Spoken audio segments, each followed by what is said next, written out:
নমস্কার, কলকাতা টিভিতে আপনাদের স্বাগত। আমি আশিস চট্টোপাধ্যায় আপনাদের কাছে নিয়ে এসেছি উদ্বেগজনক খবর।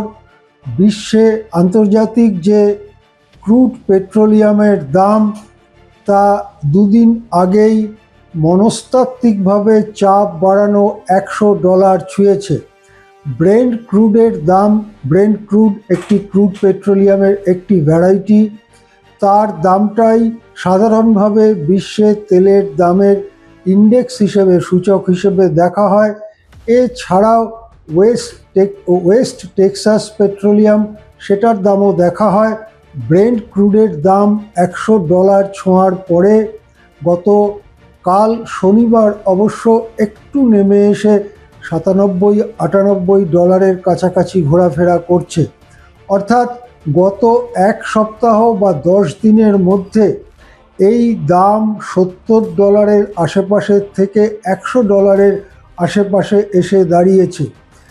এর ফলে ভারতে মূল্যবৃদ্ধির আশঙ্কা প্রবল হয়ে উঠেছে।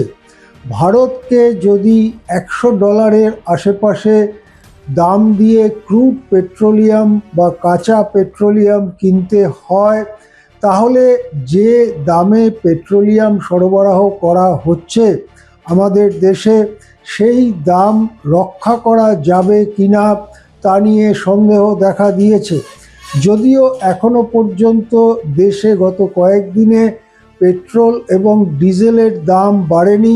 যেমন কলকাতায় দেখতে পাচ্ছি $113.51 পেট্রোলের দাম এবং $102.12 দিল্লিতে পেট্রোলের দাম এই রকম রয়েছে। মুম্বাইতে $111 এইরকম রয়েছে, সেটা কদিন নড়াচড়া করেনি। কিন্তু এই দাম আন্তর্জাতিক বাজারে যদি বাড়তে থাকে তাহলে কতটা এই দাম রক্ষা করা যাবে সেটা নিয়ে আশঙ্কা দেখা দিয়েছে। এখন হঠাৎ করে এই দাম বাড়তে শুরু করলো কেন? একটা কারণ হচ্ছে গত 2 সপ্তাহ ধরে লাগাতার ইরান এবং আমেরিকার মধ্যে তীব্র সংঘর্ষ চলছে। সেই সংঘর্ষের ফলে হরমুজ প্রণালীকে যেমন বন্ধ করে দিয়েছে ইরান, তেমনি ইরানের চারপাশের যে দরিয়া তাতে অবরোধ করে রয়েছে আমেরিকা। তাদের বিরাট বিরাট বিমানবাহী যুদ্ধ জাহাজ এবং অন্যান্য যুদ্ধ জাহাজগুলো সেই রাস্তা দিয়ে ইরানের চারপাশের যে সমুদ্র, সেখান দিয়ে কোনো তৈলবাহী জাহাজ বেরোতে দিচ্ছে না। এর পাল্টা ব্যবস্থা হিসেবে ইয়েমেনে ইরান সমর্থিত যে হুথি সংগঠন, তারা সৌদি আরবের বিরুদ্ধে তীব্র হুঙ্কার দিয়েছে। তারা বলেছে যে তাদের ইয়েমেনের পাশে ওই রকমই যে স্ট্রেট অফ বাব আল মান্ডাব বলে ওই রকমই একটি সংকীর্ণ সমুদ্র প্রণালী, সেই প্রণালী দিয়ে তারা সৌদি আরবের তেলবাহী কোনো জাহাজ যেতে দেবে না। শুক্রবার যে খবর আসে, সৌদি আরবের 3টি তৈলবাহী জাহাজ, তার মধ্যে 2টি ভারতের দিকে আসছিল, একটি চীনের দিকে যাচ্ছিল, সেই 3টি জাহাজকেই আক্রমণের হুমকি দেয় হুথি এবং তার ফলে সেই জাহাজগুলো ফিরে যেতে বাধ্য হয়। সুতরাং আরও একটি রাস্তা দিয়ে ভারতে তেল আসার যে পথ, সেই পথ বন্ধ হয়ে গেল। এখন এই পরিস্থিতিতে ভারতের তেল সংকট বেশ গুরুত্বপূর্ণ চেহারা ধারণ করেছে। এখন এখানে সমাধান কি? একটা হতে পারে ইন্টারন্যাশনাল এনার্জি অ্যাসোসিয়েশন বা IEA, তারা তাদের যে সঞ্চিত তেল ভাণ্ডার আছে, তাদের কাছে অনেক তেল একটা বিপদের জন্য সঞ্চিত রাখা হয়, তারা সেখান থেকে তেল ছাড়তে পারে। এর আগে মাস দেড়েক আগে যখন ক্রুড পেট্রোলিয়ামের দাম $100 ওপরে উঠে গেছিল, বেশ খানিকটা ওপরে উঠে গেছিল, $111-12 হয়েছিল, তখন এই IEA তারা 400 মিলিয়ন ব্যারেল তেল বাজারে ছাড়বার সিদ্ধান্ত নিয়েছিল।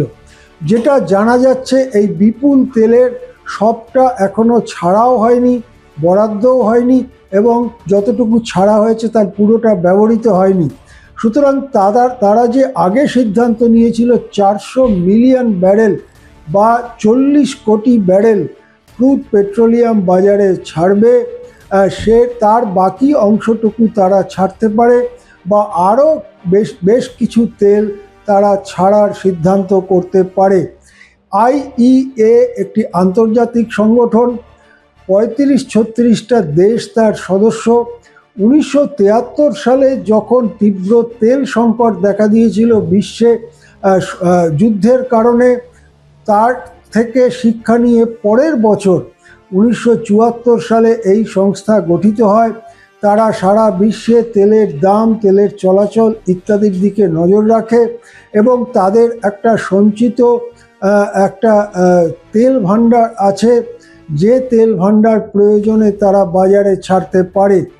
কিন্তু বিশেষজ্ঞদের মতে ইরান এবং আমেরিকার এই যে যুদ্ধ চলছে তা যদি আরও 1 মাস বা তার বেশি সময় চলে, এই যুদ্ধ যদি বিস্তৃত হয়ে পড়ে, যেমন ইয়েমেনের হুথির সঙ্গে সৌদি আরবের যুদ্ধ বিস্তৃত হয়ে পড়ছে, যেটা খবর আসছে যে সৌদি আরবে গুরুত্বপূর্ণ তেল উৎপাদন কেন্দ্রগুলোতে মিসাইল হামলা চালিয়েছে হুথিরা, তার ফলে সৌদি আরবের গুরুত্বপূর্ণ তেল কেন্দ্র দাউ দাউ করে আগুন জ্বলছে।